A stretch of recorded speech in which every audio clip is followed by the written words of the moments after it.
દાંતા ખાતે પત્રકાર પર બની હુમલાની ઘટના। દાંતાના બ્રાહ્મણવાસ વિસ્તારમાં બની ઘટના। રાત્રિના સમય નશાની હાલતમાં મામલતદાર કચેરીએ ફરજ બજાવતા કર્મચારી એવા અર્જુનસિંહ સોલંકી ઉર્ફે ભણો કરી મારામારી। પત્રકારના ઘર નજીક એરિયામાં લોકો સાથે બેઠેલા હતા તે સમયે કરી મારામારી।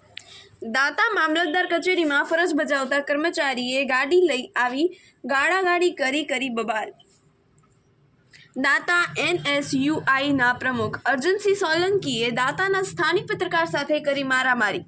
ઘટનાના પગલે સમગ્ર વિસ્તારમાં ચકચાર। આ પ્રકારે કર્મચારી નશાની હાલતમાં પત્રકાર સાથે દાદાગીરી કરવી કેટલી યોગ્ય? તંત્ર આવા લોકો સામે કાર્યવાહી કરી સમાજમાં દાખલો બેસાડે તેવી લોકે માંગ।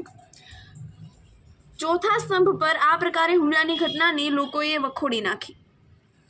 દાંતાના સ્થાનિક પત્રકાર પર આ પ્રકારે હુમલાની ઘટના બનતા દાંતાના સ્થાનિક પત્રકારોમાં આક્રોશ। નશામાં ધૂત રહી દાદાગીરી કરનાર સામે કાર્યવાહી કરવા પત્રકારોની માંગ। બબાલની સમગ્ર ઘટના નજીક લાગેલા CCTV કેમેરામાં થઈ કેદ।